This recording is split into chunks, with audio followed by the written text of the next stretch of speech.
children struggling every day with ADHD? Scott's allergies made it hard to keep up with his friends. Allergic reactions from accidental food exposure. Moderate to severe eczema. Plaque psoriasis. Rheumatoid arthritis. Food allergies. Allergies. Seizure. Asthma. Eczema. IBS. Lupus.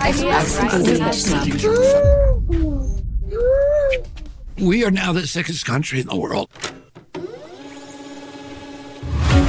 The health of American children is in crisis. A huge rise in chronic conditions in kids 17 and under. More than 40% of American children now have at least one chronic health condition. Autoimmune diseases like rheumatoid arthritis, juvenile diabetes, lupus, Crohn's disease, all this IBS. I had eczema, asthma, all put out. Allergies, stomach issues. This is to me the one that gets me. Just a few decades ago, 1 in 10,000 children had autism. Today it's 1 in 31. ADD, ADHD, speech delay, language delay, tics, Tourette syndrome, narcolepsy, sleep disorders, ASD, autism. But there's nowhere in the world that these kind of rapid increases in the incidence of disease could be genetic. Genetic change takes generations, centuries to play out. What's really causing our kids of this generation to be so chronically sick? What the heck is happening?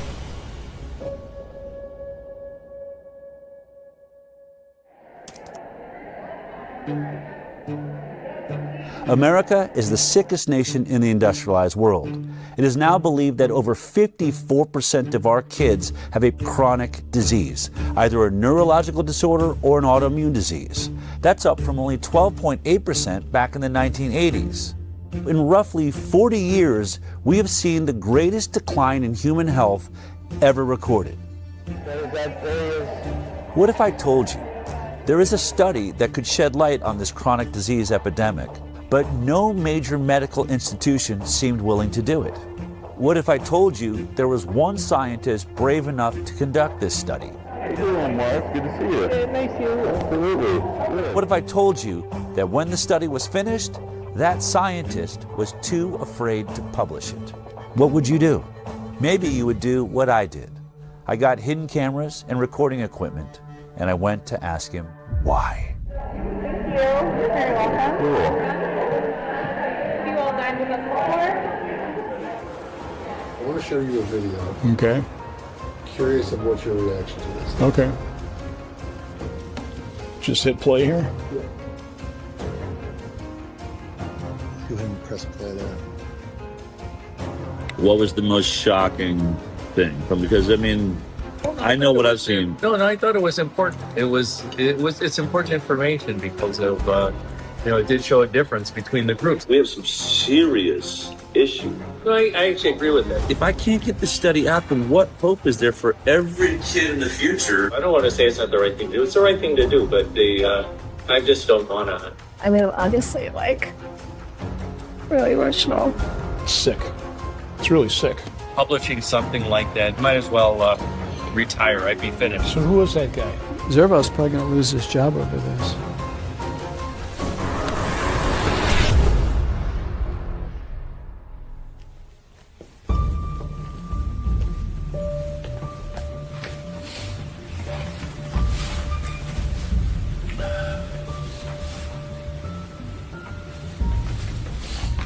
You know, I'm thinking before we get into the hidden cameras and the study and Dr. Zervos and all that, why don't we just take it all the way back to how this actually started?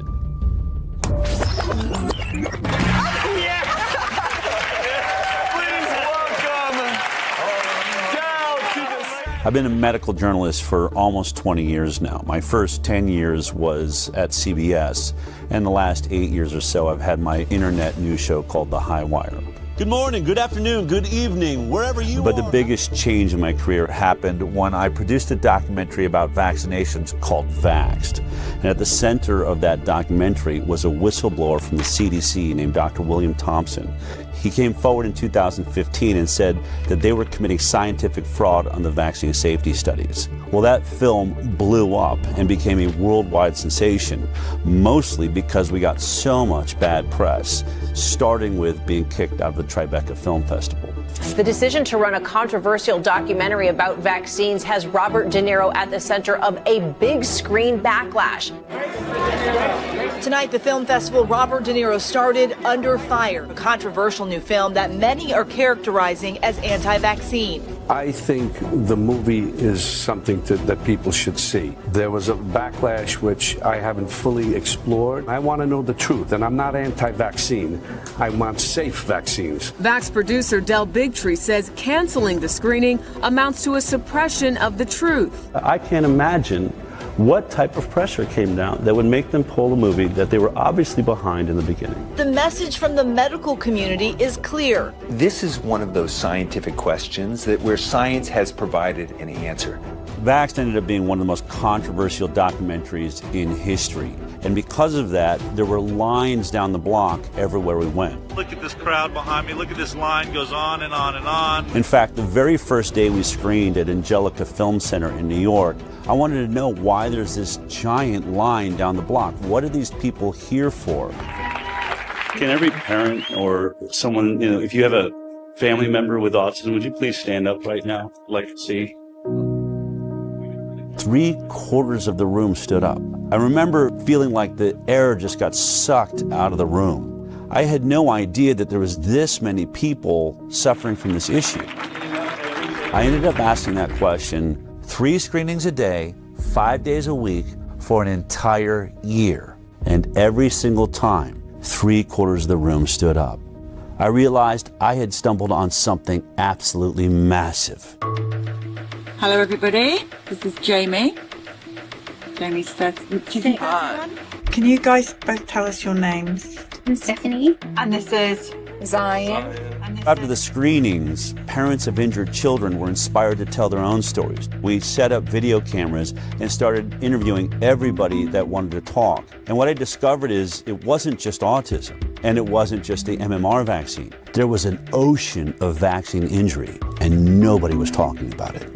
Doctor says, well, do you want the flu vaccine? I was like, might as well do it now. I gave in. I did polio. They gave her the Hep B vax. She got the 2-month shots. Detail. The MMR vaccine. By 10:30 that morning, she was arching her back, clenching her fists.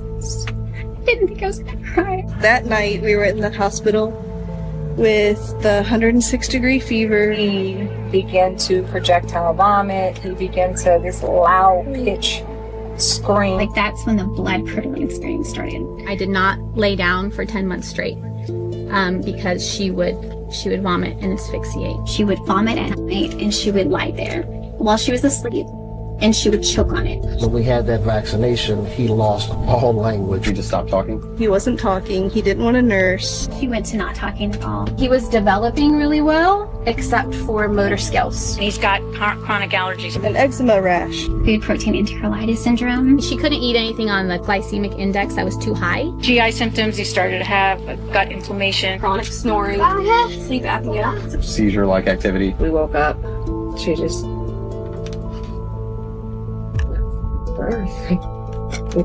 She died in your arms. Yeah. I continued to vaccinate her and make her worse and make her sicker. The guilt and it's so overwhelming. They killed my daughter.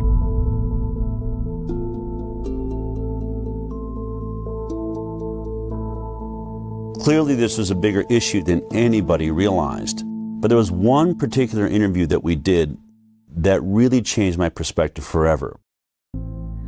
Colton was a 13-year-old healthy, strong boy. He loved anything that has to do with an adrenaline rush. Motocross was his passion. The doctor says, hey, he's the age that you should get the HPV vaccine. I said, okay. So he was administered the vaccine. And then this is the last day he got to ride that big boy bike. And that day he came home, he was starting to feel nauseous, really sore neck. He still didn't want to get out of bed. I just thought, man, you're just really weak and exhausted. And that evening, when he sat up to take a drink of water, he just flopped back and his head just hit the pillow, and I went, Colton, are you going paralyzed? They immediately took him down to Primary Children's Hospital in Salt Lake. Original diagnosis was transverse myelitis.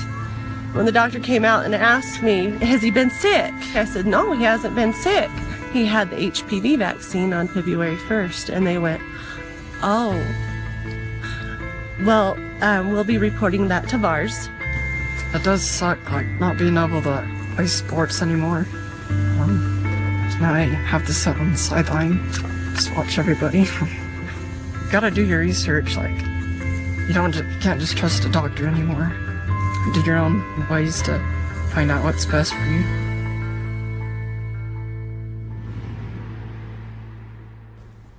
Unfortunately, Colton ended up taking his life in 2018 because he believed he'd become too much of a burden on his family. But the thing I remember about standing there and watching that interview taking place, my co-producer Polly Tommy was doing the interview, was this box that was hanging on his side that was breathing for him. And it went through a tube that was going through a hole in his throat. And he literally had to wait for it to fill his lungs with air before he could answer a question. So he'd go, and then he would start answering the question until he ran out of air. I thought about all of the people that accuse these so-called anti-vaxxers of bringing back polio or the iron lung. Once vaccination rates fall, you're going to have a lot of people getting sick and a lot of children paralyzed for the rest of their life with polio. I thought, he's wearing an iron lung. You're not laying in a metal tube anymore. They've reduced it down to a box that hangs on your side and a hose that goes to your throat. But in this case, he wasn't paralyzed because he had polio. He wasn't paralyzed because he didn't vaccinate. He was paralyzed by the Gardasil HPV vaccine. I chose to get my daughter vaccinated because I want her to be one less woman affected by cervical cancer. One less. Gardasil. Then I went home and started looking up all of the inserts, the warning labels that are wrapped around all of the childhood vaccines, and most of them say it right there in serious adverse events. Guillain-Barré syndrome, that's paralysis. Or transverse myelitis, paralysis. And I realized polio vaccine is a success. We didn't eradicate paralytic diseases with the vaccine program. The vaccine works. We're causing paralytic diseases with our vaccine program.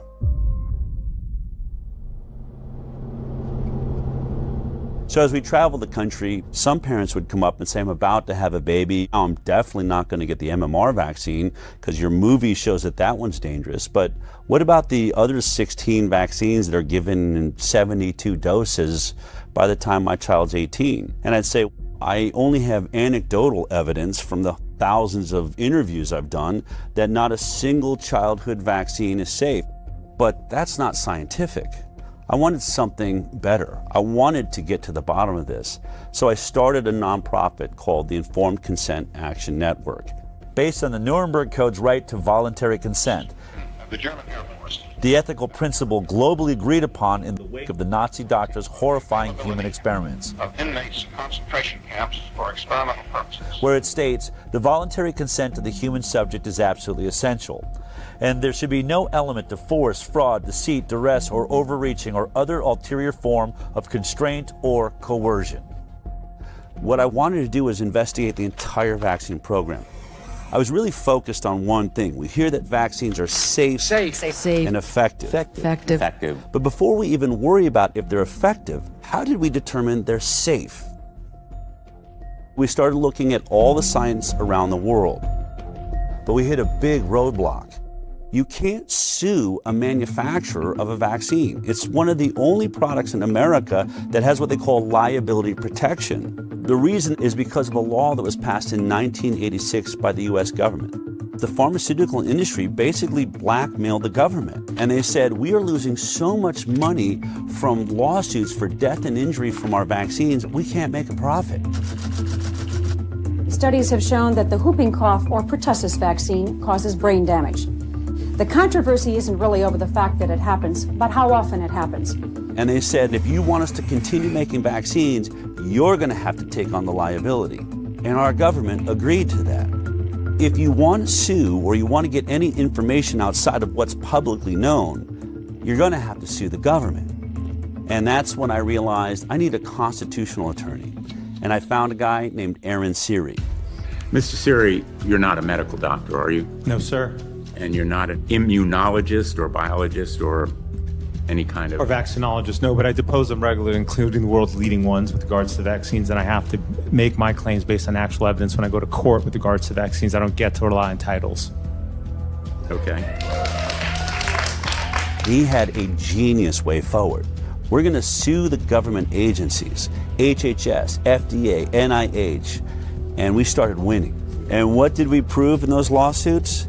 That the entire science behind vaccine safety was nothing but a complete fraud. Doctors used to listen to parents. When their parents came in and said, hey, my kid is suffering with this condition, has this issue, doctors listened to them. But when parents started coming in and saying, my kid went in and got a vaccine and then started having X issue, that's when doctors stopped listening. Hi, how you doing? We have triplets, 2 boys and a girl, Richie, Robbie, and Claire. Every day in our life was a party. Every single day they were smiling and laughing and looking at each other, engaging in each other. On June 25th, 2007, we brought them in for the pneumococcal shot. My daughter still has the mark on her leg from the shot. She was the first one to get it, and she screamed and never really stopped screaming after that. But we continued. We didn't know. We did the boys as well. By noon, Claire shut completely off. It was as if she was blind and deaf, and all she did at that moment was stare at the ceiling fan. So that was at noon. We had the shot at 10 a.m. 2 o'clock, we watched Richie shut off.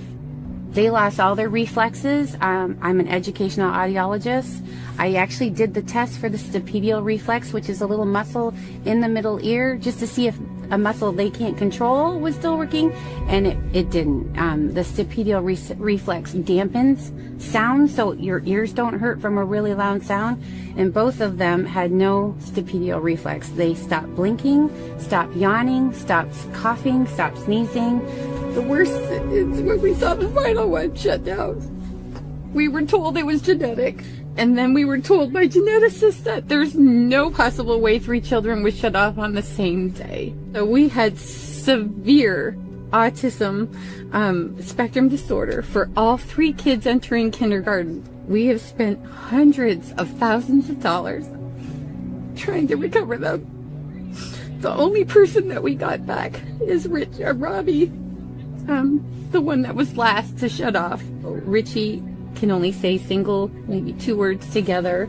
Claire is still completely nonverbal, not potty trained, and Robbie is approaching grade level, but severe OCD. Want me to tell you what a day in our life is?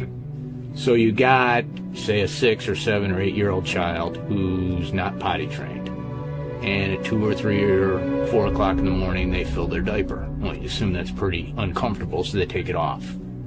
Pretty soon it's all over them. It's all over the bed. In short order, it's all over me. It's all over her. Mm-hmm. I'm snapping at her. She's snapping at me. We're both snapping at the kid, who is the only innocent party in the whole scenario. And the one thing that's conspicuously absent from that scenario is anybody who told you that shot was safe. They're all asleep in their bed. They haven't got a problem in the world. This one story of Richie, Robbie, and Claire puts an end to any discussion that autism is only caused by genetics. There is no genetic explanation that would turn 3 brothers and sisters off on the exact same day. What you should do when there are widespread complaints that a product is causing a given harm is you should study it. Vaccines should be tested like other medicines. They should be safety tested. And unfortunately, vaccines are not safety tested. Of the 72 vaccine doses now mandated, essentially mandated, they're recommended, but they're really mandated, for American children, none of them, not one, has ever been subject to a pre-licensing placebo-controlled trial. Health and Human Services Secretary Robert Kennedy Jr. has been torn apart by mainstream media for saying that there's no placebo trials being done for vaccines. But he's right. It's exactly what we found in our lawsuits against the government. Not a single childhood vaccine is going through a double-blind, randomized, placebo-controlled trial prior to licensure. That's the gold standard of safety testing for all pharmaceutical products, but is being skipped for vaccines. In case you forgot how a double-blind, placebo-based trial worked as we discussed it back in high school science class, let me remind you. We break up a group of kids into two groups. One group is going to get the vaccine. The other group is going to get a placebo, which is a product that has no effect on the human body. When it comes to an injectable like vaccines, that is a saline injection. Then it's called double-blinded because both the scientists and the patients are blinded from knowing which one they got. Did they get the vaccine or did they get the placebo? This is so that the scientists will not manipulate the study in favor of the pharmaceutical industry that will stand to make a lot of money if this vaccine proves to be safe. Then we track these two groups for 2 to 5 years, sometimes as long as 10 years for a lot of drugs. And at the end of that study, we unblind both the patient and the scientist. So we look at both groups, the vaccinated and the placebo group, and we compare their health outcomes. Who had more cancer? Who had more diabetes or ADD, ADHD or autism or Tourette's or lupus or multiple sclerosis? All of these things that are currently skyrocketing in the United States of America. And if, when you compare them, they both turn out the same, there's the same amount of issues in the vaccinated group as is in the placebo group, then you know it's safe. You've established what we call a safety baseline. But if the vaccinated group has more issues than the placebo group, then we know it's not safe and it shouldn't be put on the market. Only one problem. Not a single vaccine on the childhood schedule has ever been through a double-blind, placebo-based trial. Therefore, they cannot say the vaccines are safe based on science. Are all vaccine trials placebo-controlled? No, and nor should they be. So, for example, when Prevnar 13, so Prevnar was a conjugate pneumococcal vaccine. The FDA has approved a new pneumococcal vaccine. It had to be tested in the phase 3 trial, and so the control group there was Prevnar 7 and had been shown to work. It will replace Prevnar, which was effective against 7 serotypes. You can't ask parents to put their children at risk of pneumococcal disease when there existed on the market at the time a vaccine to prevent that. And the World Health Organization has been very clear on this. That would have been considered an ethical trial. Dr. Paul Offit's one of the big proponents of vaccinations, probably because he's made a vaccine and made a killing off of it, the rotavirus vaccines on the childhood schedule. It doesn't matter whether I financially benefited or not. He likes to go around and say, well, we can't always do placebo trials, especially if there's already a vaccine that covers that disease. So he'll use an example like Prevnar 13. Prevnar 13 in its safety trial was tested against Prevnar 7, the earlier version of the vaccine. And he'll say you cannot test Prevnar 13 against a saline placebo because it would be unethical. You'd be denying children access to a vaccine that is already on the market, and that's not fair to them. But what he leaves out is that Prevnar 7 was never tested against a saline placebo, so we don't know if it's safe. So we're testing one product we don't know the safety profile on with another product we don't know the safety profile on, and this is how the entire vaccine schedule works. I like to call this the whiskey study. Let me explain. Let's say there's a group of people that are complaining that whiskey is making people drunk and they're crashing their cars and people are getting killed. Now, in order to test does whiskey cause car accidents, you would set up a double-blind placebo trial. One group, the test group, would get the 10 shots of whiskey. The other group, the placebo group, would get 10 shots of water. And then we'd have them both drive on a driving course and see who has more accidents. It's obvious. But in this case, the whiskey company is the one doing the study. And what they say is, oh, we're going to do a placebo-based trial, but our placebo-based trial is not going to be water, it'll be vodka, another product already on the market. And so 10 people get the whiskey shots and 10 people get the vodka shots, and they had them all drive, and guess what? They had just as many car accidents. Therefore, whiskey does not cause car accidents because it didn't cause any more than the vodka did. And so to take this all the way to the end of Dr. Paul Offit's point, if vodka had ever been tested against 10 shots of water and there was no car accidents in the vodka group, then it would make sense to test the whiskey against the vodka. But we all know that study was never done, just like no vaccine placebo study was ever done.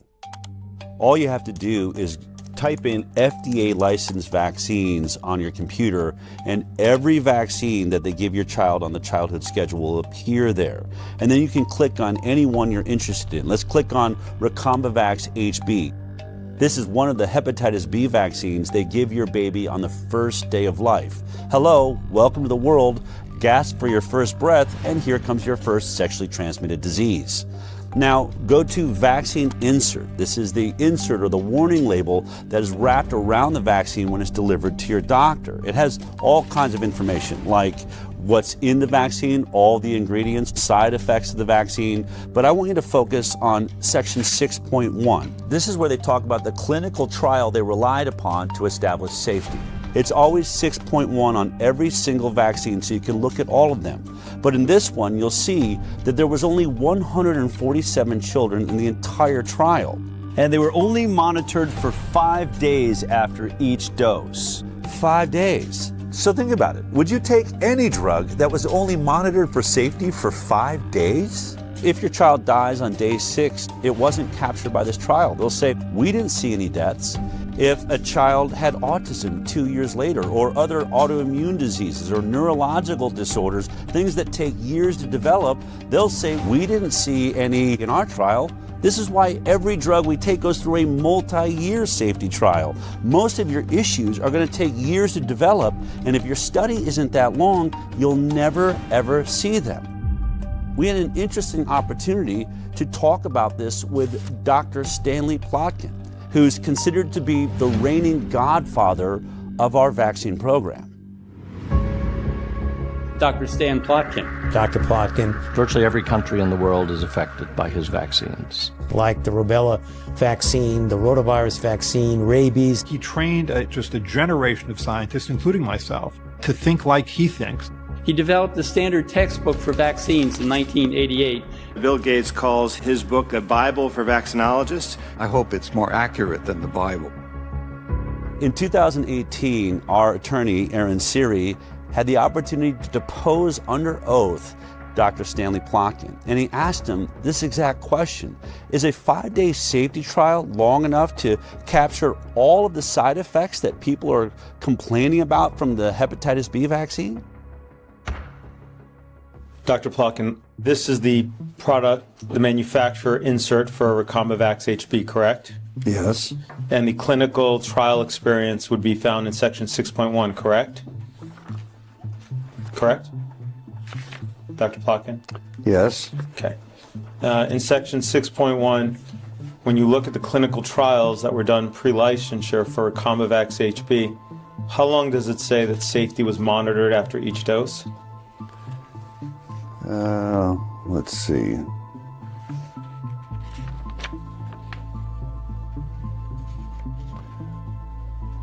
Uh, 5 days. Okay.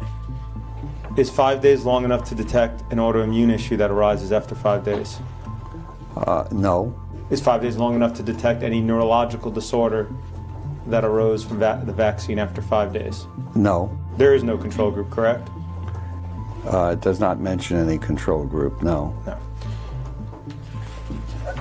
If you turn to section 6.2, under the nervous system disorders, it states that there have been reports of Guillain-Barré syndrome, correct? Yes. As well as multiple sclerosis, exacerbation of multiple sclerosis, myelitis, including transverse myelitis, seizure, febrile seizure, peripheral neuropathy, including Bell's palsy, muscle weakness, hypothesia, and encephalitis, correct? Correct. Okay.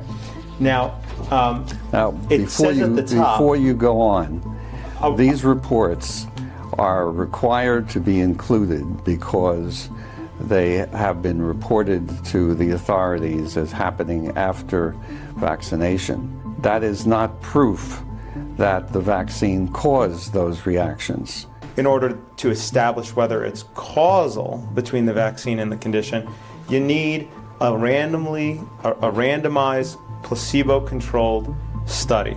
But Yes. that was not done for this hepatitis B vaccine before licensure, was it? No. Okay. Without a control group, if you're looking for a phenomenon occurring in the vaccine group, you cannot judge that phenomenon without having a control group. Isn't it true that it would now be considered unethical to conduct such a study today? It would be, yes, it Yeah. would be ethically difficult. So this is how the entire game is played. They don't do a safety placebo trial before the vaccine's licensed. Then when people start lining up with all of these serious side effects, you say, well, can you do a placebo-based trial now? And they'll say, no, it's unethical. So they won't do it before, they won't do it after there's injuries, and when they can't do a study, your doctor says to you, I haven't seen any studies that show that these injuries are being caused by the vaccine. Therefore, I'm going to assume they're safe. Do you agree with the CDC's recommendation that babies receive a hepatitis B on the first day of life? Yes. You stated that hepatitis B doesn't cause encephalitis, right?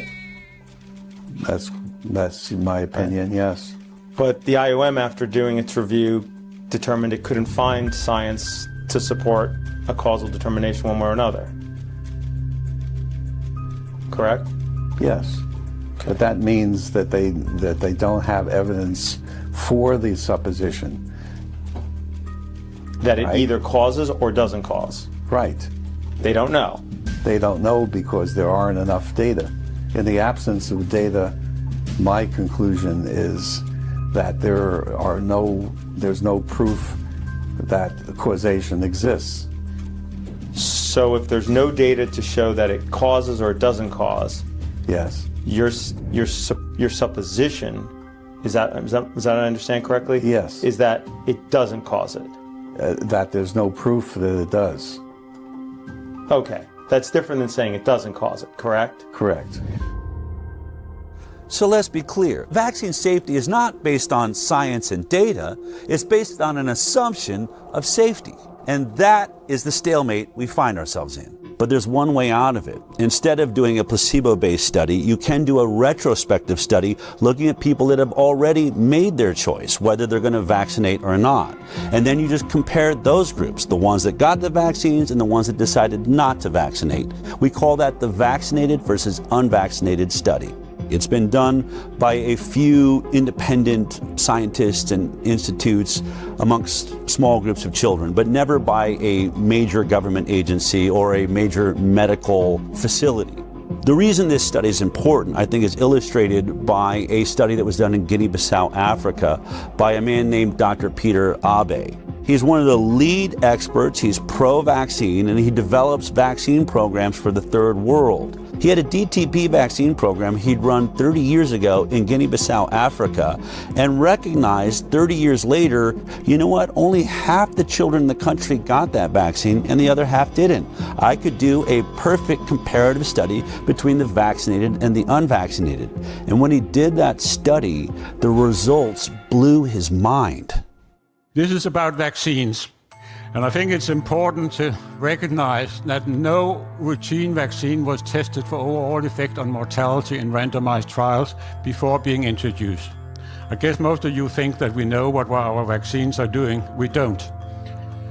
The program we are talking about at the time, the vaccine program, was introduced sort of in the late 70s after the success with the eradication of smallpox.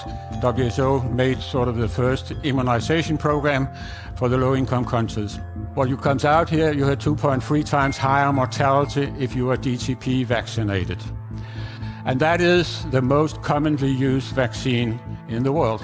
So the whooping cough vaccine or pertussis vaccine was associated with twofold higher mortality. You can have a vaccine which is fully protective against a specific disease, but associated with higher mortality. How is that possible?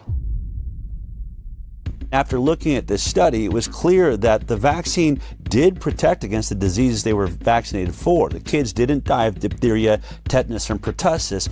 Only one problem. Once they looked at it, they were dying at 5 times the rate of all of these other issues. So it was clear that though it was protecting against these diseases, it was weakening their immune systems to all sorts of other problems.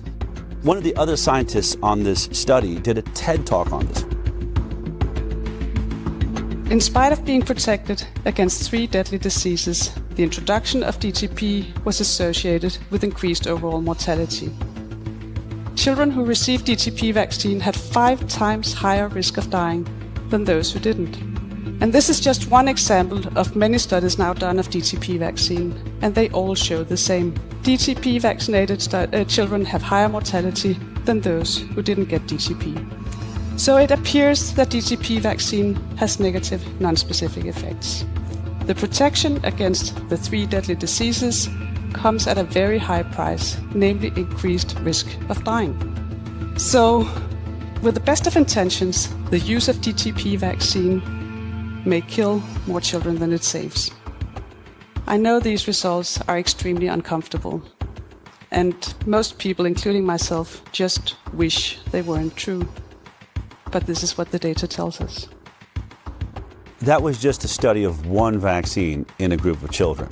What if you studied children that were receiving not one vaccine, but between 72 and 100 vaccines by the time they're 18? Of course, I'm talking about the most vaccinated nation in the world, the United States of America. Our federal health authorities actually paid the Institute of Medicine to look at the safety of the vaccine schedule as a whole. And the Institute of Medicine, after conducting that review, came back with a report in 2013. The report said no studies have compared the differences in health outcomes between entirely unimmunized populations of children and fully immunized children. It's the CDC's responsibility to do those studies, and they've been ordered again and again and again to do them, and they have refused. But the Institute of Medicine has looked at the vaccine schedule and said in their 2011 report, there are over 150 injuries that are likely to be associated with vaccines that have never been studied. Well, what did the CDC do after the Institute of Medicine issued that report? Instead of doing the study, they ended up doing a study on how to do a vax versus unvax study. It went and it paid a whole lot of money to issue a white paper on how to conduct that study comparing vaccinated versus unvaccinated kids. That white paper came out in 2015. Now, here we are in 2025, 10 years later. They've still never published that study. Now, have they never done the study? I can't tell you.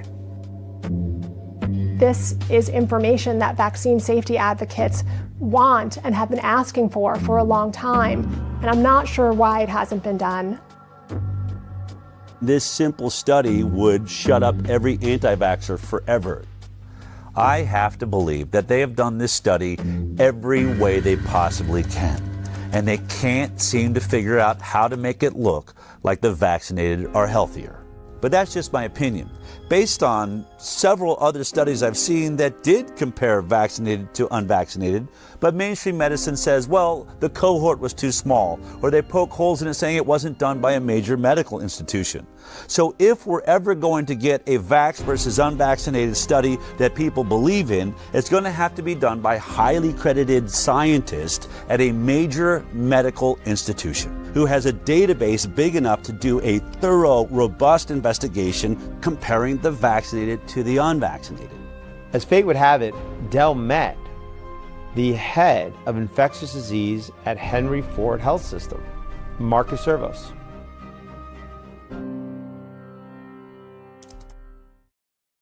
I'll never forget that meeting because you said something to me. You said, "I've watched your film. It's intriguing." But you said, I'll never forget. You said you've been saying something. I watched your videos that I had an issue with. You said that they cannot say that vaccines are safe because they've never done the proper safety studies. And you said to me, I actually researched that because I wanted to see if that was true. And you said, I'm sorry to have to report to you that you're actually right about that. No, I say it. Proper safety studies have not been done. And to now too, it's same thing. I still say it now. The proper safety studies haven't been done. So then I said to you, all right. Still true. And you're like, I don't know what I'm doing here. I don't agree with you. I believe in vaccines. And I said, would you ever consider doing a vaccinated versus unvaccinated study? And you said I would do anything wherever the data is the data, right? Yeah. The first time I met with Dr. Zervos, he agreed to do a vaccinated versus unvaccinated study. I mean, I was ecstatic. He was perfect. Ford Medical Center is one of the greatest research centers in the world, and Dr. Zervos is in the middle of being a hero for having just worked out the entire Flint, Michigan water crisis. 74 miles of large-diameter pipeline will stretch For decades, Flint, one of the poorest cities in America, had bought its water from Detroit. Instead of staying on the Detroit water supply while the pipeline was being built, the city would temporarily get its water from the Flint River. That decision would force the city to activate an old water treatment plant. Here's the plant. This is what is coming out of the tap. Water's brown, has a bad odor. We cannot drink the water. They soon became a breeding ground for Legionella, and people were getting sick. The oxygen, you're on that all the time, or do you ever get to take it? I want it all the time. Yeah. Her doctor, Marcus Zervos, had been treating a chronic skin infection that her weakened immune system couldn't control. They are doing a lot better. I'm ecstatic. You know, if I can get them healed over a little bit more, I'm going to get you an appointment with those transplant doctors. There'd been 90 confirmed cases in the year and a half following the water switch. 12 people had died. Sean McElmurray had pulled together a team of 23 scientists and experts from around the state. The team says the state wouldn't authorize them to start the search for the source of the outbreak. Dr. Zervos was the infectious disease expert, and he was worried about the delay. It was critical to start right away because by June we expected to see more cases of Legionnaire's disease and there would be more deaths, which is what we expressed in a meeting that included top leadership at MDHHS. I remember my colleague telling him that if he didn't do that, people could die. Unfortunately, Nick Lyon's response was that, well, they have to die of something. I mean, you're just in shock as a result of him saying that, the director of the health department. Dr. Zervos seemed perfect. He'd stood up against the entire health system in Michigan, so I figured he'd probably be brave enough to do this study. But then a couple of years went by and still no study. I called Aaron and said, why don't we go see if we can't convince him to finally do this study? I flew down to Michigan and we went to meet Dr. Zervos in person. We said, look, here's your opportunity. The results should be directly in line with the orthodoxy. The vaccinated kids should be healthy across the board. He could be hailed a hero for finally shutting up the anti-vaxxers. He said he's willing to do it. The study was going to use the data they literally already have in their fingertips. The data of millions of people who are already in the Henry Ford Health System database, including hundreds, maybe thousands of completely unvaccinated children, as well as obviously children who are vaccinated. What that would allow is taking that multi-million person database, segregating out the children who had been in the Henry Ford system from birth continuously for a few years. Because it's a captive HMO environment, meaning it provides the insurance and it provides the medical care, it has most of the health records for these kids, including if they go out of the Henry Ford medical system, Henry Ford, as the insurer, was still paying for it. So they have the health codes for all the medical services that these kids got. So if you segregated out those kids, now you have a cohort of children from birth for at least a few years where you knew everything about them. I previously was a program director at Henry Ford Hospital, so I know it well. It's one of the best integrated health systems to do research. Henry Ford receives over $90 million in annual research funding, with nearly 700 residents and fellows in 53 ACGME accredited training programs. I think Henry Ford, like other institutions, has a bias towards the goodness of vaccines. You can't miss it. It's a full-page letter here from Henry Ford with 56 signatures saying in bold letters, the science is clear, vaccines save lives. If the results came back demonstrating that the battery of vaccines was associated with chronic diseases and that unvaccinated appeared healthier over time, such a result would be particularly convincing. I'm for vaccines. I'm not, I'm obviously for vaccines, but I think it's the best way of controlling infectious diseases, which are deadly. I'm for mandatory vaccination. Henry Ford is mandatory vaccination because of me. Henry Ford is one of about 90 healthcare systems across the United States that are working to enroll a total of 30,000 volunteers in the Moderna COV vaccine study as quickly as possible. This is the worst pandemic of the last 100 years, and our best hope of dealing with this is by having an effective vaccine. Henry Ford is requiring all 33,000 staff members to be fully vaccinated by September 10th, 2021. The health system says this is consistent with its existing vaccination policy, which includes team members get the flu shot every year and stay current with other vaccinations. How to cleanse the body after vaccination? To cleanse the body after vaccination, one must first understand the magnitude of what has been injected. Beyond the surface ingredients, hidden adjuvants like aluminum salts, graphene oxide, polyethylene glycol, and undisclosed nanotechnologies infiltrate the body, embedding themselves into tissues, crossing the blood-brain barrier, and hijacking cellular processes. First, targeted detoxification of heavy metals becomes critical. Glutathione, the master detoxifier, must be replenished aggressively, as vaccination depletes it intentionally to leave the immune system vulnerable. Intravenous or liposomal forms ensure direct cellular absorption, bypassing digestive sabotage. Elixir is here now and completely disrupting the health supplement market. Nothing else out there allows you to transform your daily routine with the power quartet of our proprietary stasis nanotechnology glutathione, vitamin B12, vitamin D3, and MCT oil. Imagine starting your day feeling energized, focused, detoxed, light, vibrant, and ready to conquer anything. Glutathione is your body's master antioxidant, fighting off those nasty free radicals and detoxing you from toxins like heavy metals, microplastics, and forever chemicals. It has also been shown to help your body restore hair color and helps with memory and learning.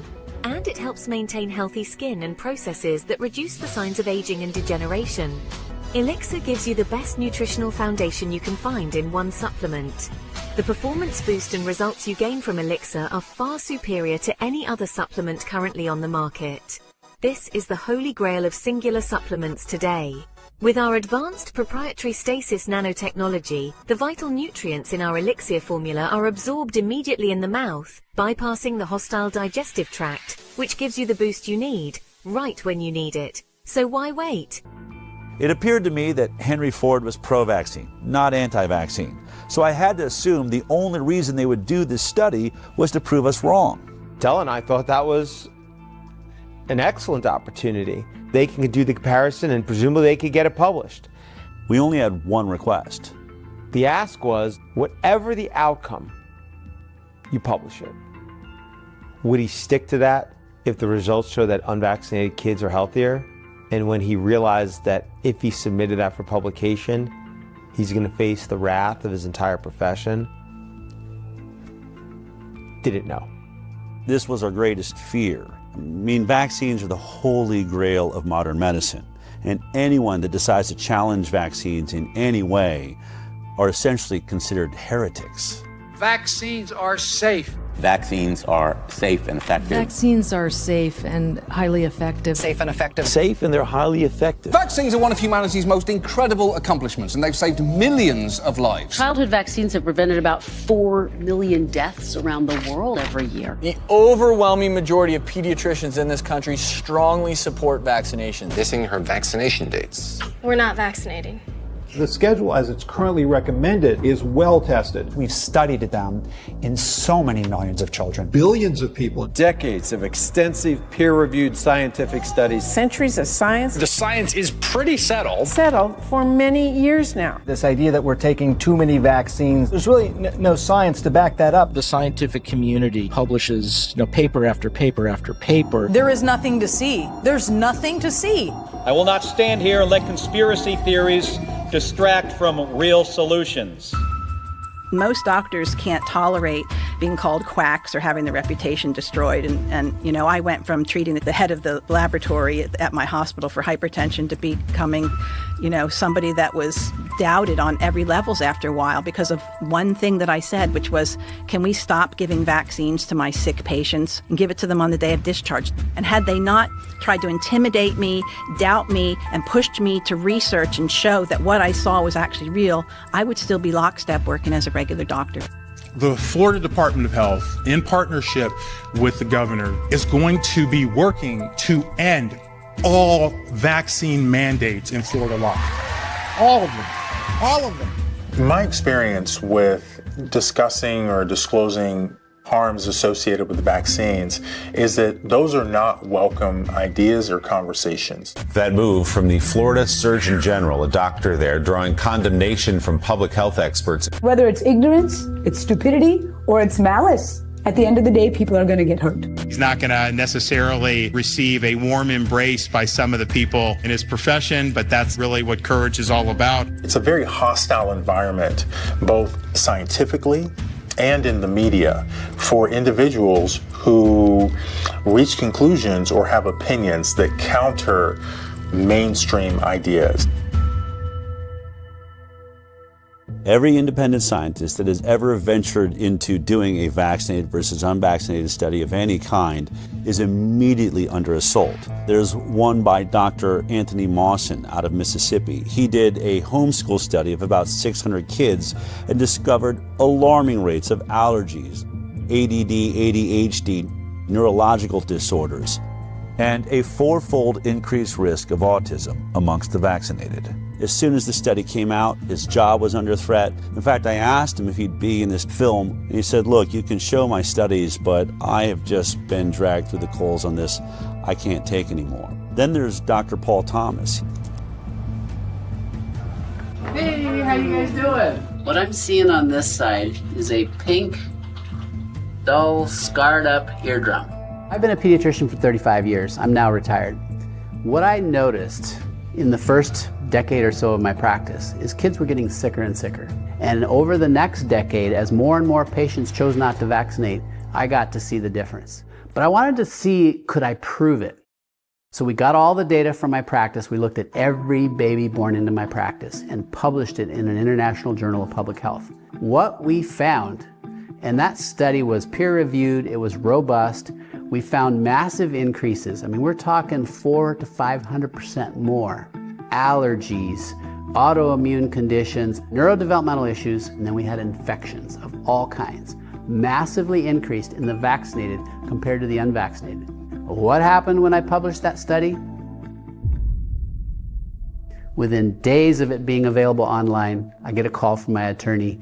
Don't go see any patients, don't write any prescriptions, don't go into the office. Your license has been emergently suspended. You are a threat to public health. What's today? Today, it is the last time I will be doing clinical medicine in Oregon. Knowing that you guys are keeping it going, the heart of this place lives on. So what if Dr. Zervos does this study and it turns out exactly the same way as the others? Would he still publish it? That was the question. Years went by. In 2020, I was informed they had put together a study. When I had that study in my hand and I looked at it, the significance of it, it was an actual study that, when published, was the first step in changing this landscape. Weeks went by and then more time went by, and at some point, what I learned was it was not going to get submitted for publication.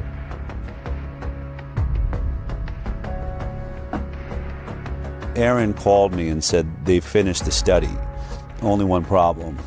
They're not going to publish it. I mean, it was everything we were afraid of. I called Dr. Zervos and I said, can I fly out and meet you for dinner? And he agreed. I wanted to look Zervos in the eyes and ask him, what's so damning in this study that you're afraid to publish it? I wanted to know what was in this study. I hadn't seen it. I also imagined there's got to be a way to talk him into publishing this study. But one thing was for sure. This was my last chance. I'm going to bring hidden cameras and recording equipment so that no matter what happens at this dinner, I can prove it happened. What do you think about the study you guys have done? It's important information because of, it did show a difference between the groups. I don't know how to. Oh, she got it. How to explain? Here it comes. I don't know how to explain it, but it's important. It was an important finding. The study was for what. Do you find any flaws in the study? I mean, is there a way they could do the study? You can do the study better with what's there? Not that I know. Not No. that I know.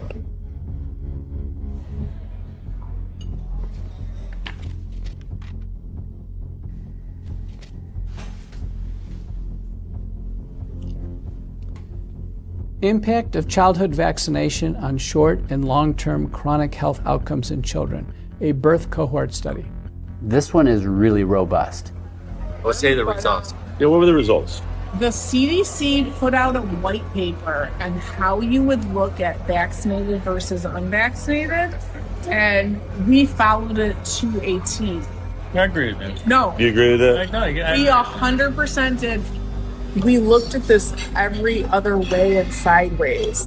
I think this is a devastating commentary on our public health interventions, because if this is true, we are systematically making kids sick, and not just a little bit sick, very sick. Publishing something like that, I might as well retire. I'd be finished. I mean, I'm just curious.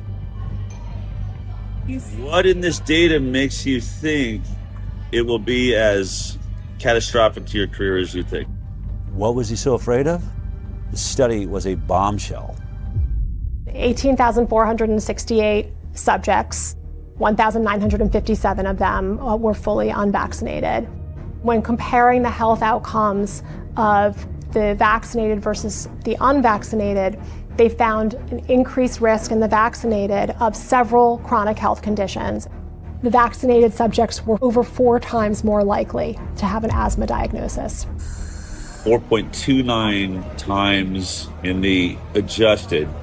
And that seems, I've looked at a lot of studies, that's 3.26 to 5.65. They also found 3 times the risk for atopic diseases, which is kind of a subset of allergic diseases.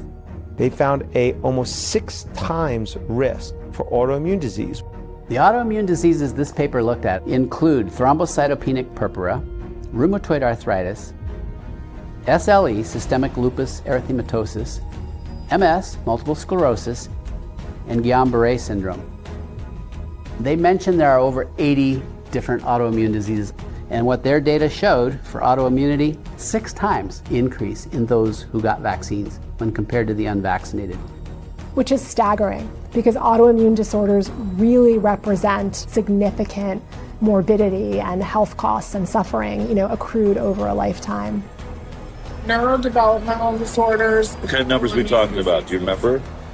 5.5 times risk for neurodevelopmental disorders. We know that the immune system is intimately connected with both brain development and brain functioning. And so when the immune system gets triggered by illness, potentially by vaccination, you can get neuropsychiatric symptoms, presumably related to brain inflammation and, immune processes in the brain. 2.92 times the amount of motor disabilities, 4.47 times the amount of speech disorders in the vaccinated compared to the unvaccinated. 3 times the rate of developmental delay. They found the same things I found related to allergy and autoimmunity. Also, 6 times more acute and chronic ear infections. Interestingly, there were several health conditions where they couldn't even do this analysis because there were none in the unvaccinated group. The way that the mathematical formulas work, you can't have a 0 in any one group and be able to compare risk. For example, there were 262 children who had ADHD in the vaccinated group. Amongst the unvaccinated group, there were 0 cases of ADHD. 0. These ones are just mind-boggling. These conditions were not found at all in almost 2,000 unvaccinated kids 0 brain dysfunction, 0 diabetes, 0 behavioral problems, 0 learning disabilities, 0 intellectual disabilities, 0 tics, and 0 other psychological disabilities in the unvaccinated.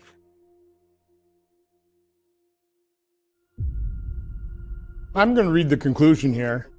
Despite this, and in contrast to our expectations, again, the author's expectations was they'd conduct the study and probably find vaccinated people a whole lot healthier than the unvaccinated, right? This is what we found. We found that exposure to vaccination was independently associated with an overall 2.5-fold increase in the likelihood of developing a chronic health condition when compared to children unexposed to vaccination. Any vaccine, even just one, compared to none, had 2.5 times more likely to have a chronic health condition. There were no chronic health conditions associated with an increased risk in the unexposed group. None. What does this graph mean? Explain that to me. So it's no vaccines versus vaccines. That's basically your likelihood of not having a chronic health condition. They did something called time to event analysis. At 10 years, the likelihood of being free from a chronic illness was only 43% in the vaccinated group versus 83% in the unvaccinated group. It's a big difference. So if you're unvaccinated, you stay up here above the, like was it 80% of you are going to be perfectly healthy, whereas you're dropping below the 50 percentile, which is exactly what I've been stating. I've been saying 54% of America's children have a chronic illness now. It's right there. And that's basically what that's showing. 10 years follow-up, 57% of the vaccinated had a chronic health condition in just 10 years. That should shock everyone. Let's remember, the entire conversation of the moment in America is the fact that 54% of our children are chronically ill. And here we are looking at the study, and it's almost exactly those numbers. 57% of the vaccinated are chronically ill, whereas only 17% of the unvaccinated. I think because I have an interest in vaccines and I understand off-target, non-specific effects, I was sad, but I wasn't surprised.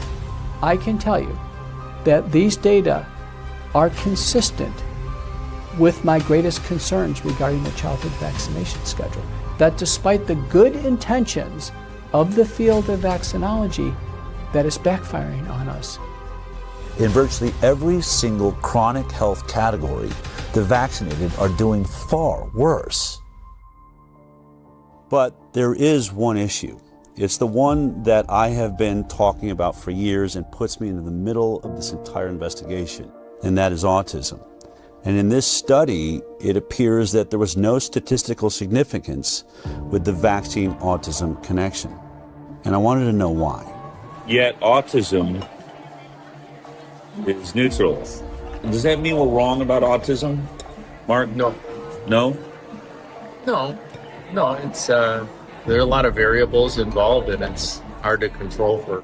When you don't have a lot of instances, as occurred here with autism, where you only have 23 instances of autism in the vaccinated group and 1 instance of autism in the unvaccinated group, that wasn't enough instances to actually be able to determine whether or not there is a statistically significant increased rate of autism.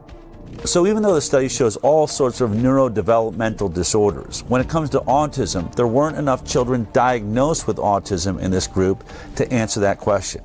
That is why studies like this need to be replicated at even larger scales. The fact is there's a signal, and the signal is unvaccinated kids healthy. That should be a very important positive study. Yes. The converse of this is kids that are vaccinated, it doesn't look so good, particularly for the neuropsychiatric disorders. Looking at the measure of association, I'm an epidemiologist, I live in this, neutral is 1. Neutral means no association is 1. If it's 2, it means there's a twofold risk. When we're doing non-randomized data, especially from corporate data stores, what have you, we have a higher threshold. And a good threshold to remember is 4. If there's a 4-fold increased risk in a data set, if we were to go do this somewhere else, almost certainly we would find an association when this is telling us that the risk relationship is greater than 4.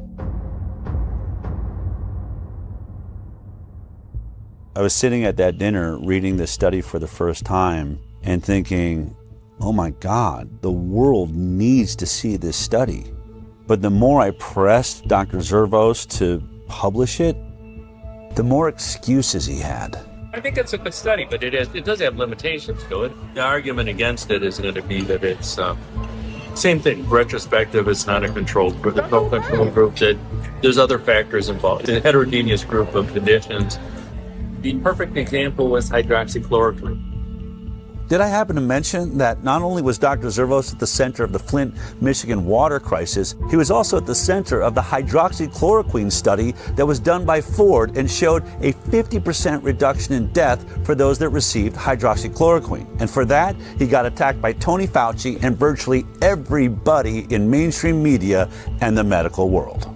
The Henry Ford Hospital study that was published was a non-controlled retrospective cohort study. So that study is a flawed study. The PR at Henry Ford, they put a gag order on me. I couldn't talk about anything. And they said to me, Mark,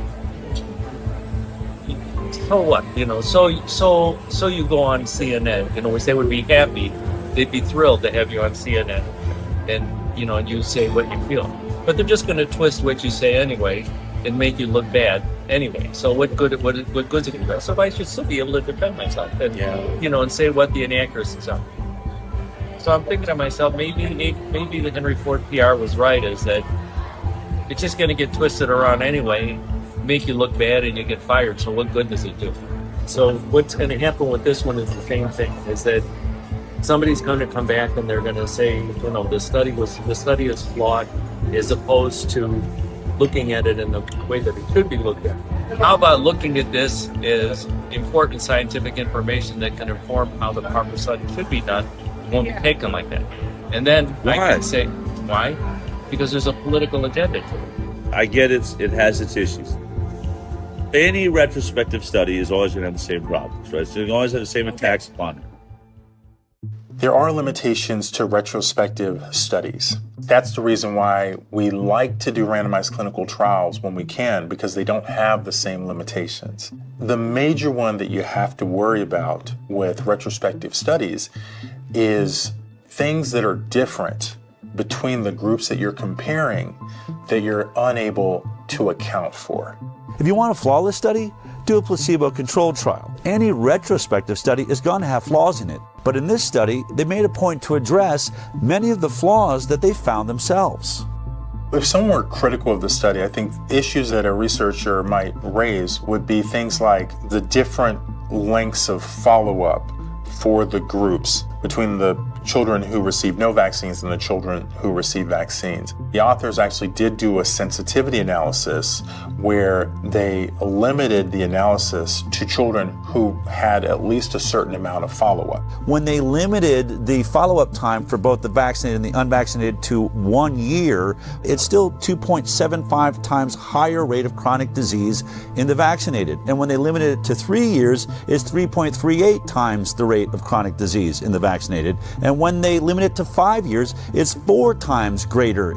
So no matter what they did to limit the follow-up time, the results of the study didn't change. The results indicate that the different follow-up period really did not have a substantial effect on the research question that they were probing. Another concern is that there are just big differences in how likely the children who received no vaccines were to seek health care compared to the children who received vaccines. So in other words, could the differences we're finding in the study just be due to the fact that these kids were being seen less often, and so they're getting fewer diagnoses? To try and address this, they limited the population of children who didn't receive any vaccines to children who at least had some number of medical visits. And even in that sensitivity analysis, the main findings persisted. In this study, they adjusted for confounders. Confounders can be age, socioeconomic status, gender, racial, ethnic groups, and used a technique called Cox proportional hazards, which means holding all other factors equal, what's the relationship between the factor of interest and the outcome? Even after they were adjusted for, the effect of these characteristics was actually pretty small. I actually expected that those adjustments would have a really powerful effect, but they actually didn't. And when you do a lot of sensitivity analysis and what you're seeing doesn't change much, that can be reassuring. The authors did a good job with the information that they had. I have seen studies on vaccines published in good journals that are much weaker in quality. Is what your study shows, is it important? Yeah, it is important. You know who you should send it to? Which is what I told you a while ago. Because I'm just not going to do. I'm not going to do it because I don't want to end up like Diddy or. I don't want to suffer what McCullough did. But here I give him credit for taking it. Standing up for it. But I'm just not going to do it. I'm not going to do it. In any other climate, in a regular climate, you would have put this study out just as it is. Right? If we weren't in this world of censorship... I'd put it out just how it is. You would? I'd put it out just how it is, yeah. I'd like to just finish out my work, doing international work. Part of my reluctance to do anything is that nothing is going to come out of it other than me losing my job, which I'd rather not see happen. I'm open to it. We're here because I fully respect you, and I recognize the danger of... I said to you, if you do this study... I'm going to repeat it because I don't remember. I said, if you do the study, you're going to come under fire. You said, I don't care about that. I'm all about the data, and I'm about to retire anyway. That's literally what you said. Yeah. So your energy has definitely changed on that. But energy's changing. Let me put it this way. I put my whole career on the line because I saw an issue. Because what? I saw an issue that is affecting the children of America and the world. We have a serious growing problem of autoimmune disease, chronic illness. I'm not saying that vaccines are the only cause, but I'm saying this program needs some serious work. We had much better health when we were getting 10, 20 vaccines. At 54 shots with 72 doses, it is clear we are not making our children healthier. They're going the wrong direction. If there's a way to do this program better, which I believe, I've never said I'm trying to eradicate vaccines from the planet, but we are at an autism rate now of, 1 in 26, 28? We have some serious issues. No, I actually agree with that. Is there a different way we could be doing it? Right, but how do we get there if I finally, and what are the odds? I find someone like you that has got the clout. If I can't get the study out, then what hope is there for every kid in the future? I can't do shit for them. Unless there's a change in leadership, nothing is going to happen. Publishing one study like this one is not gonna. It's not gonna. It's actually the right thing to do. I don't want to say it's not the right thing to do. It's the right thing to do, but I just don't want to. And I don't want to say I have enough problems, but I've got enough things like that I'm already dealing with. I don't want another one. Hold on. I just want to say this. This is the Galileo moment. I believe this changes more lives than anything there is. If we can fix this vaccine program, it doesn't just change millions of children's lives here in America, it changes worldwide. You'll be the father of the change in the system. That's historic. And I want to work with you to do that. This is why we're here. Yeah. No, I see what you're saying. We have an ability to do something that no one ever dreamed is possible. If it's not you, then who? For some reason, hammering always comes towards me. No, I can't handle it. I really can't. I'm not a good person. I can't handle it. I'm not a good person, but I'm just not going to do it. I'm not going to That would be it. Because I've got, you got other stuff to worry about. Yeah, I mean, obviously, like, really emotional. You know, he's just going to compartmentalize it away. I think someone could look at this and be like, it's unconscionable. How could he? And I think the way that he can is like the way we all can do things that, you know, like not do things we don't want to do, is we just convince ourselves, you know, he's saying like, it doesn't matter. This is one study. It won't move the needle. It's too much for me. I can't. And, you know, maybe he's right. Maybe it is too much for him. It's very important the study sees the light of day. In the scientific literature, and for the advancement of science, we must have balance. There are always pros and cons to everything. And when we have a deep-seated religious bias in favor of vaccines, we've lost balance. And when we lose balance, the entire scientific enterprise goes off track. And when that happens, large populations are harmed. I cannot help but ask myself the question, how many children will suffer a chronic illness that they maybe wouldn't have to suffer had this information been out there? I treat a lot of kids with neurodevelopmental disability and neuropsychiatric illness, and their lives and their families' lives are hell. And I know so many parents who suffer all kinds of guilt. The parents who've had adverse reactions or who've witnessed neurodevelopmental regression in connection with vaccination, they are devastated. I've had so many mothers say to me, my child is like this because of me. You know, at my hand, I did this to them. I think we are absolutely destroying our future by destroying the overall health of our most precious asset, our children. We need to know if this is true. We are morally and ethically obligated to replicate this study again and again and again and find out if this is accurate and if this is true. We have to. The fact that this study hasn't been peer-reviewed and hasn't been published is extremely concerning. It's important knowledge, and other healthcare systems really do need to replicate the analysis. This question really does need to be probed. It's a very important research question. I challenge you, yes, you the doctors, you the researchers, do the research. Find within your data set, within your system, those who are unvaccinated and compare them to the vaccinated cohort. This is one data set. You could replicate this again. There are other captive payer systems. Let Kaiser Permanente Southern California do it. And let the Harvard Pilgrim system in Boston do it. And all the other health systems around the country. And maybe even the CDC with the VSD. And with that, we can start actually addressing the problem that these vaccines might be causing. If these results are valid, this is an absolute sea change in our understanding of the off-target and non-specific effects of vaccination. And we will have to reconsider the way we go about our vaccination program.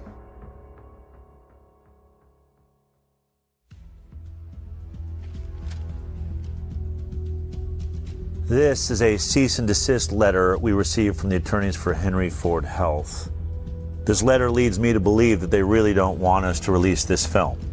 In the letter, Henry Ford accuses us of defamation for saying that the unpublished study wasn't submitted for publication due to the results of the study. They assert that the reason the study was never submitted for publication was, quote, due to significant and serious flaws in its data and methodology, and because it did not come close to meeting the rigorous scientific standards Henry Ford Health and its researchers demand. But we just heard from Dr. Marcus Zervos, the lead author on this unpublished study and a world-leading expert on infectious disease at Henry Ford. He told me he believed the study was a good study and he would publish it just as it is. Only one problem. If he does publish it, he believes it would be the end of his career. He'd be finished. Not my words, but his. Now, even if Dr. Zervos stands by his study, does that mean it's a perfect study? Of course not. Can we say that the Henry Ford study proves that vaccines are causing the chronic disease epidemic? No, we cannot. A retrospective study does not prove causation. What we can say is that we believe it is showing a signal, a red flag waved in the air by the scientific method. Houston, there may be a real problem here. Now, this concern is heightened by the fact that this unpublished study does not stand alone. It's not an anomaly. It now stands with several other studies that have all shown similar signals. So there will certainly be attacks on the limitations of this study, which can be found in most retrospective studies, and we acknowledge those limitations. But the only way to really refute it is to do your own vaccinated versus unvaccinated study and prove us wrong. That's what I believe Dr. Zervos attempted to do and failed. But as parents watching this film right now, you have to ask yourself a very important question. Why hasn't a single health agency or major medical institution in the world been able to produce one single vaccinated versus completely unvaccinated study that shows that the vaccinated children are healthier? Wasn't that the entire purpose of the vaccine program? To make our children healthier? And although this may be an inconvenient study for anyone who said that the vaccine program was safe, there is a bright side. In every one of these studies so far, there is a group of children who are thriving, who aren't suffering from many of the ailments that plague America's children, who have barely any cases of neurodevelopmental disorders or autoimmune disease.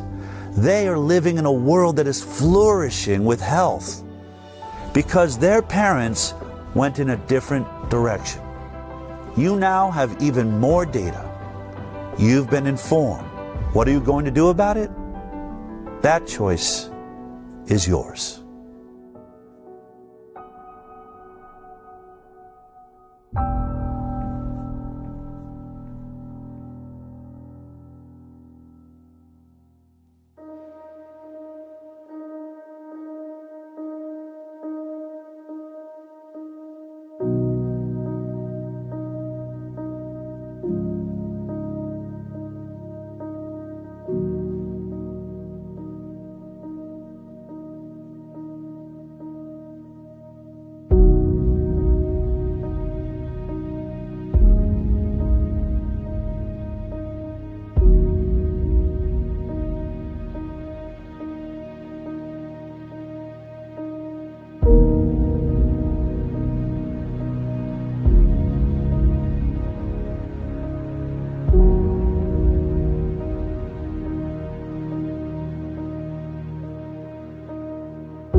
I will never settle for ordinary supplements or skincare ever again after discovering Sirona. Let me tell you why. Sirona's revolutionary nano-sized products are designed to simplify your health and skincare routine, where less is more. Imagine the power of nano-glutathione and nano-CBD, as well as stem cells and other nanonutrients in every drop. Take Elixir for a daily boost of vitality, detox, and immunity. Or Panacea, which is perfect for improving cognitive and gut health. And don't forget our Skin Mist and Skin Plus Menet Mask, our skincare duo that leaves your skin shockingly youthful. But why nano-sized? Because smaller particles mean superior absorption and faster results. More bang for your buck and better health for you. But wait, there's more. Sirona's affiliate program offers generous payouts and overrides. That means you can earn substantial income just by sharing what you love. Join a community of wellness enthusiasts who are not only transforming their health, but also building thriving businesses that can be passed on generationally. With our 30-day guarantee, it's a risk-free way to start your journey to better health and wealth. So why wait? Dive into Sirona's next-level wellness solutions today. Visit the link below to get started. Sirona, unlock your full potential. Remember, with Sirona, you're not just investing in your health, you're investing in your legacy. Here's to living your best life.